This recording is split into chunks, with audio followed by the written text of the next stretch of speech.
Hello, my name is Matthew Geiger. I am the Vice President of the Tennessee chapter of the Percussive Arts Society, and today I want to talk to you about buzz rolls, or closed rolls, multiple bounce rolls, press rolls. They all kind of mean the same thing. And I'm going to break it down into three categories. The first being that we're going to talk about the multiple bounce stroke itself in one hand. Then we're going to talk about overlapping those rolls to create a smooth, sustained sound. And then we're going to talk about a subdivision behind those rolls so that you can play that in context of music. So to start with, the multiple bounce stroke. So I'm going to talk about pivoting from the elbow with this stroke. Normally when I play from my wrist. But when I play a multiple bounce stroke, I'm actually going to use more of my forearm to allow for a more even dispersion of weight. It's not uncommon to see someone use a wrist. However, personally, I use the arm and pivot from my elbow. The next thing you'll notice is I only need the front part of my fulcrum. Fulcrum being the grip point here. I only need this part of the grip, whereas the back fingers really are just there in case I need to add them later for more articulate passages. But I hold onto the stick from the fulcrum only and allow myself to bounce that stick. Notice how I can get the same sound whether I have the fingers all the way over here or if I have the fingers close. The real reason why we don't let the fingers fly off is so that I can have the fingers close by so that I can switch to a different technique really quickly. So again, the multiple bounce stroke is simply allowing the stick to bounce as many times as possible. If I press too hard, I get a really short sound, and if I don't press hard enough, I get a really elongated bounce stroke that doesn't really work in a multiple bounce roll context. So we're kind of trying to find that sweet middle ground where there's a nice long sustain, not too much space in the beginning, and not too pressed in the end.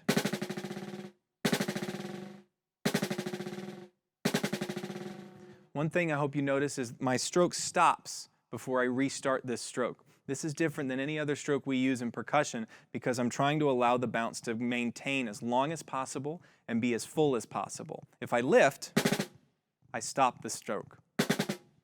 And so I'm going to keep that down until I have to lift it. So the first exercise I ever do when I'm teaching a new student multiple bounce strokes, just continuous one-handed strokes with your dominant hand. I'll use my right hand.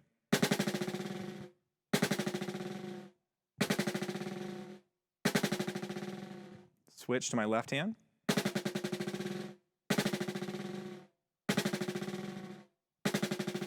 Both hands.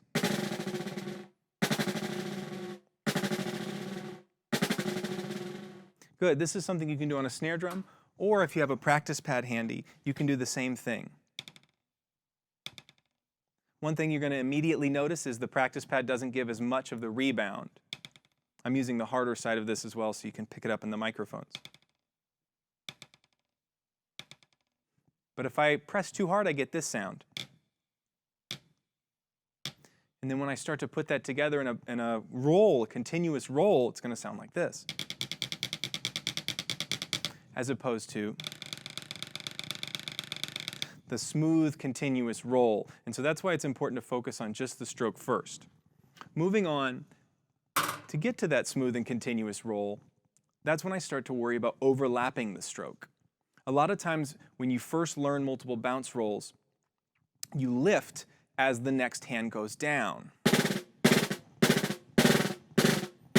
This creates a gap in the sound, and even if you start that way, slow tempi, and you speed it up, then you're going to have that same gap. It's just going to be quicker, but it's still there.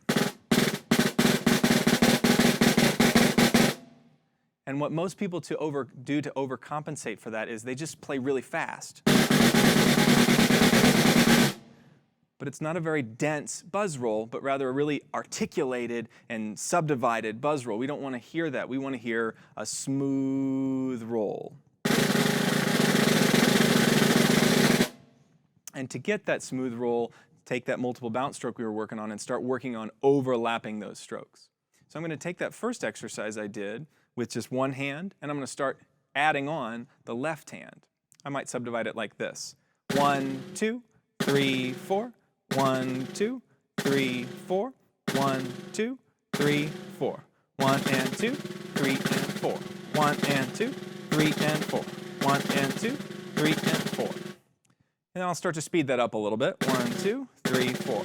1, 2, 3, 4. 1, 2, 3, 4. 1, 2, 3, 4. 1, 2, 3, 4. 1, 2, 3, 4. 1, 2, 3, 4. 1, 2, 3, 4. Notice how I'm not necessarily lifting on these offbeats, but rather I'm trying to wait as long as I can. 1, 2, 3, 4. 1, 2, 3, 4. I'm really trying to elongate that buzz. It might be easier to just think about lifting on that open break as well on beat 2. And then to get closer to the continual overlapping sound, then we start to decrease the space between the notes. So instead of 1 and 2 and 3 and, I might come in on the earlier and. So 1 and 3, 1 and 2 and 3, 2 and 3, 1, 2 and 3, 1 and 2 and 3, 1 and 2 and 3, 1 and 2 and 3, 1 and 2 and 3. What I do with my right hand, I'll do with my left hand. 1 and 2 and 3, 1 and 2 and 3, 1 and 2 and 3, 1 and 2 and 3, 1 and 2 and 3, 1 and 2 and 3, and so on and so forth. That gets to the point where I can continue to overlap those strokes as best as possible until I can feel comfortable doing a third right hand or a third stroke, thus continuing the roll. 1 and 2. And the way I like to practice this is right, left, left, right, left. Right, left, left, right, left. That way I'm still practicing the depth and the long push.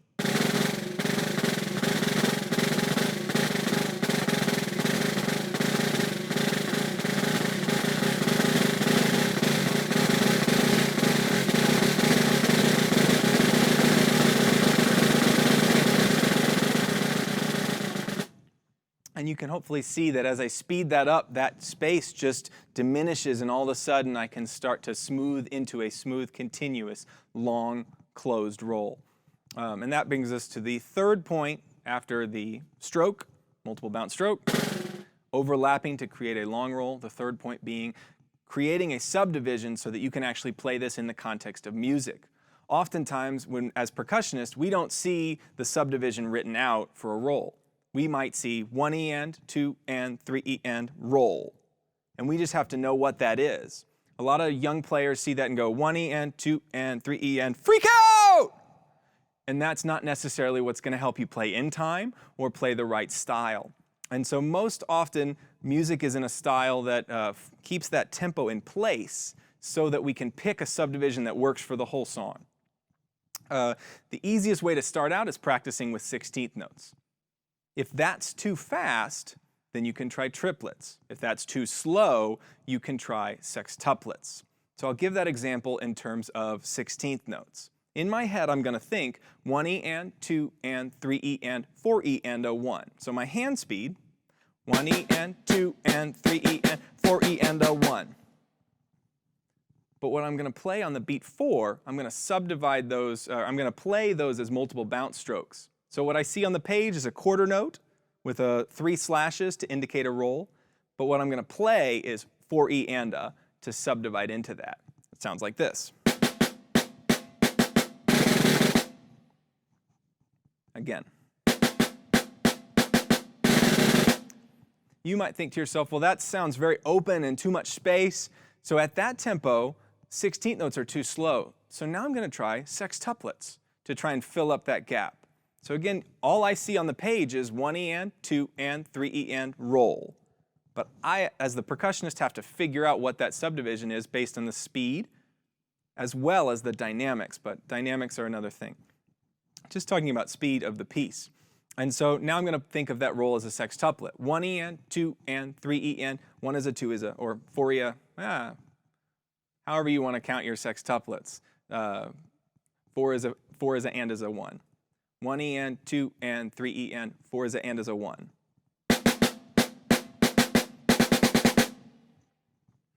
And beyond that, now I'm going to add the multiple bounce stroke to that to see if that fills out the sound better. That's much better.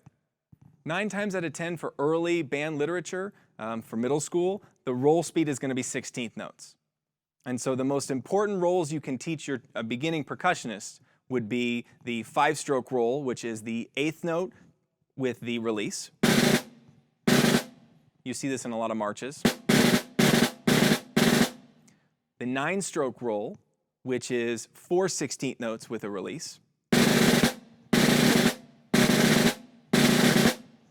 And the 17-stroke roll, which would be the half-note roll, or 2 beats of quarter note 16th notes. Those are the three most important rolls to teach a very early beginning percussionist because it gets them subdividing right away. I mentioned that speed dictates that subdivision, but so does dynamics. The last concept I'll leave you with is that as you play a roll, the louder you get, the faster you have to roll. So 1E and 2 and 3E and 4E and a 1 might have been too slow at a loud dynamic. But at a really soft dynamic, that's the perfect speed. And so dynamics dictate the speed of the roll as well, because if I try and do a sextuplet there, it's going to sound really tight and fast to try and throw my hands in that space. A bit more of an advanced concept, but if you have the talent in the percussion section to understand that, definitely teach them those skills so that when they're reading music, they're not confused by what a quarter note with 3 slashes means. I hope this has been helpful, and I hope you have a great day.